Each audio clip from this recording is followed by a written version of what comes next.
Proverbs chapter 27. Do not boast about tomorrow, for you do not know what a day may bring forth. Let another man praise you, and not your own mouth, a stranger, and not your own lips. A stone is heavy, and sand is weighty, but a fool's wrath is heavier than both of them. Wrath is cruel, and anger a torrent, but who is able to stand before jealousy?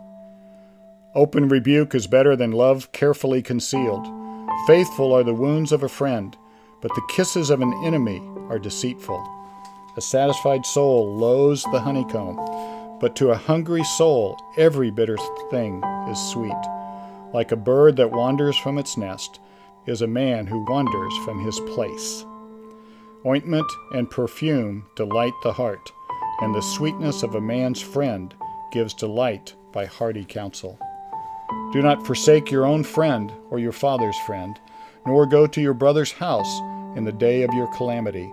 Better is a neighbor nearby than a brother far away. My son, be wise, and make my heart glad, that I may answer him who reproaches me. A prudent man foresees evil and hides himself. The simple pass on and are punished. Take the garment of him who is surety for a stranger, and hold it in pledge when he is surety for a seductress. He who blesses his friend with a loud voice rising early in the morning, it will be counted a curse to him. A continual dripping on a very rainy day and a contentious woman are alike. Whoever restrains her restrains the wind, and grasps oil with his right hand. As iron sharpens iron, so a man sharpens the countenance of his friend. Whoever keeps the fig tree will eat its fruit, so he who waits on his master will be honored. As in water, face reflects face, so a man's heart reveals the man. Hell and destruction are never full, so the eyes of man are never satisfied. The refining pot is for silver, and the furnace for gold, and a man is valued by what others say of him. Though you grind a fool in a mortar with a pestle along with crushed grain, yet his foolishness will not depart from him. Be diligent to know the state of your flocks, and attend to your herds, for riches are not forever, nor does a crown endure to all generations.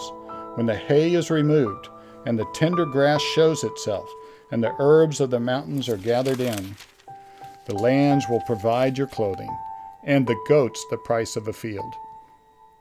You shall have enough goat's milk for your food, for the food of your household, and the nourishment of your maidservants. What I'm reminded of in this chapter as I read it is just the practical nature of this particular chapter, and really the entire book, but this chapter in particular, I just struck with, for example, if I want to be a good friend, this chapter has great insight for me what it means to be a good friend, that I'm going to be faithful to that friend, that I'm going to be straightforward with that friend and share that which may even be difficult for my friend to hear, that I'm not going to forsake my friend in their time of need, that I'm going to bless my friend, I'm going to encourage that person with good words and seek to be there to be an encouragement to him. So there's just so many practical wisdom for us to just how to live our lives. And I hope that will just really drive home the importance for us to read this book and to take it to heart and to learn what it says, and most importantly, to live it out. Thank you for sharing some of your valuable time with us. If you would like to have God's Word read to you out of the book of Proverbs every day, subscribe to us here on this channel or follow us on Twitter. Thank you so much for joining us.